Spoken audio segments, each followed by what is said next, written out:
আসসালামু আলাইকুম রহমতুল্লাহ। আলহামদুলিল্লাহ, এই মুহূর্তে অবস্থান করছি বান্দরবান জেলার আলীকদম উপজেলায়।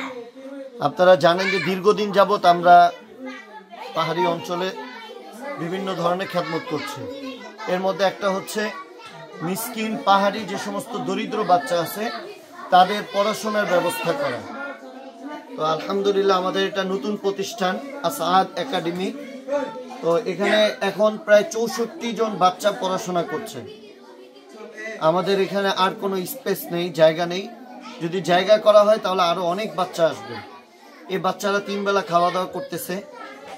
রাতে তারা খুব কষ্ট করে তারা ঘুমাচ্ছে, কম্বল মাথায় দিয়ে, তারপর খুবই কষ্টে।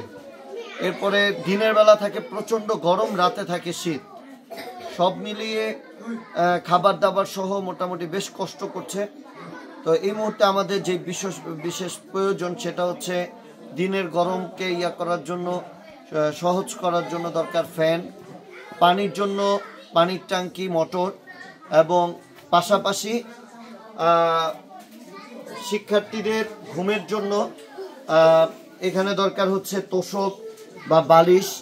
আসলে তাদের জন্য একটু ভালো ব্যবস্থা করতে পারলে হয়তোবা এই বাচ্চাদের সংখ্যা আরো বৃদ্ধি পাবে যদি আমরা তাদের জন্য ভালো কিছু ব্যবস্থা করতে পারি। এরা কিন্তু অনেক দূর দূরান্ত পাহাড় থেকে এসেছে। তো যাই হোক, এরা মানে খুবই অবহেলিত এবং দরিদ্র পরিবারের বাচ্চা। এই যে এবং এখানে আলহামদুলিল্লাহ তারা নুরানির বইগুলোই পড়ছে। তো যাই হোক, আমরা আপনাদের কাছে সহযোগিতা এবং দোয়া কামনা করছি। আল্লাহ তাআলা যেন এই ধরনের এখন 64 বাচ্চা আছে, আরও শতাধিক বাচ্চার ব্যবস্থা এবং রাখা, খাওয়া দাওয়া সব কিছুর ব্যবস্থা আল্লাহ যেন গায়েব থেকে করে দেন। আসসালামু আলাইকুম রহমতুল্লাহ।